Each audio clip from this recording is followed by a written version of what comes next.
Petrol diesel से नहीं, अब पानी हवा से चलेगी। भारत की बसें। भारत बनेगा पहला देश जो करेगा पानी को ईंधन के रूप में इस्तेमाल। दुनिया के सभी देश हैरान, कहां हम रह गए पीछे, भारत निकल गया आगे। अब ना ही पेट्रोल डलवाने की टेंशन, न प्रदूषण की होगी चिंता, बस पानी डालो और हो गया काम। कभी सपने में भी नहीं सोचा था कि भारत कुछ ऐसा कर दिखाएगा जिसको करने के लिए पूरी दुनिया आज तक भी एड़ी चोटी का दम लगा रही है। जी हां, भारत ने पानी पर चलने वाली अपनी पहली बस लॉन्च कर दी है। आपको भी सुनकर ताज्जुब होगा कि भारत ऐसा करने वाला दूसरा देश बन चुका है। इससे पहले सिर्फ चीन ने यह मुकाम हासिल किया है। गर्व की बात तो यह है कि यह बस ना ही चीन, ना ही जापान और ना ही अमेरिका से ली गई है, बल्कि पूरी तरह से मेड इन इंडिया है।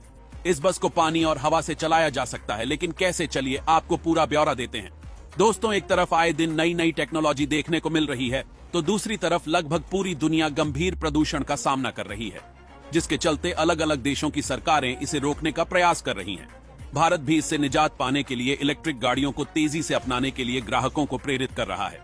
इसी के चलते आज भारत में पहली हाइड्रोजन बस की शुरुआत हो गई और नया कीर्तिमान जुड़ गया, जिसका सकारात्मक असर आने समय में देखने को मिल सकता है।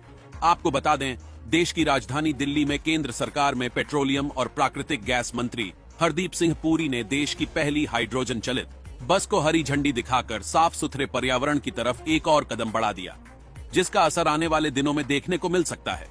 इस बस में इलेक्ट्रिसिटी जनरेट करने के लिए हाइड्रोजन और हवा का इस्तेमाल किया गया है।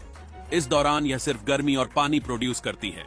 आमतौर पर जो बसें भारत में चलती है, उनके इंजन को दौड़ाने के लिए पेट्रोल या डीजल का इस्तेमाल होता है, जो जलने के बाद काला धुआं निकालती है, जिससे प्रदूषण बढ़ता है। वही दावा किया जा रहा है कि हाइड्रोजन बस के बाय प्रोडक्ट से पर्यावरण को किसी तरह का खतरा नहीं है, क्योंकि यह बाय प्रोडक्ट में सिर्फ पानी निकलता है। अगर यह सफल रहा तो देश भर में इस तरह की बस सड़कों पर दौड़ती हुई नजर आएंगी। भारत में पहले ही इलेक्ट्रिक गाड़ियों का चलन पहले के मुकाबले काफी बढ़ चुका है। अब ऐसे ही आने वाले समय में हाइड्रोजन बस और कार का चलन भी अगर भारत में बढ़ता है तो पेट्रोल डीजल के दाम भी कम होंगे, साथ ही भारत का प्रदूषण स्तर भी कम होगा। आपको बता दें दोस्तों, इलेक्ट्रिक गाड़ियों में जिस तरह से पारंपरिक बैटरी काम करती है, ठीक उसी तरह हाइड्रोजन बस में फ्यूल सेल्स भी काम करते हैं, लेकिन इन्हें चार्ज करने के लिए इलेक्ट्रिसिटी की जरूरत नहीं पड़ती है। जब तक उन्हें हाइड्रोजन की सप्लाई होती रहेगी, ये इलेक्ट्रिसिटी प्रोड्यूस करते रहेंगे। केंद्रीय पेट्रोलियम मिनिस्टर हरदीप सिंह पुरी ने दिल्ली के कर्तव्य पथ पर आज देश की पहली ग्रीन हाइड्रोजन फ्यूल सेल बस को हरी झंडी दिखाई। बता दें कि अभी शुरुआत में सिर्फ 2 बसों को ट्रायल के तौर पर लॉन्च किया गया है। ये हाइड्रोजन बसें 3 लाख किलोमीटर का सफर तय करेंगी। इसका मतलब है हाइड्रोजन से चलने वाली ये बसें एक बार में करीब 300 किलोमीटर से ज्यादा का सफर तय कर पाएंगी। पेट्रोल डीजल गाड़ियों की वजह से प्रदूषण में लगातार इजाफा हो रहा है। इसे रोकने की पहल में देश में इलेक्ट्रिक गाड़ियों, इथेनॉल और दूसरे ऑप्शनल फ्यूल पर चलने वाले व्हीकल्स पर भी फोकस किया जा रहा है। और अब हाइड्रोजन बस की शुरुआत के बाद भारत सरकार एक नया मुकाम हासिल कर चुकी है।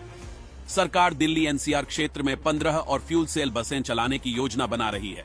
उन्होंने बताया कि हाइड्रोजन को फ्यूचर का फ्यूल माना जाता है और 2050 तक हाइड्रोजन की ग्लोबल मांग 4 से 7 गुना बढ़कर 500 से 800 मिलियन टन होने की उम्मीद है। दोस्तों, अगर आप देश की इस तरक्की से खुश हैं, वीडियो को लाइक करके शेयर जरूर करें।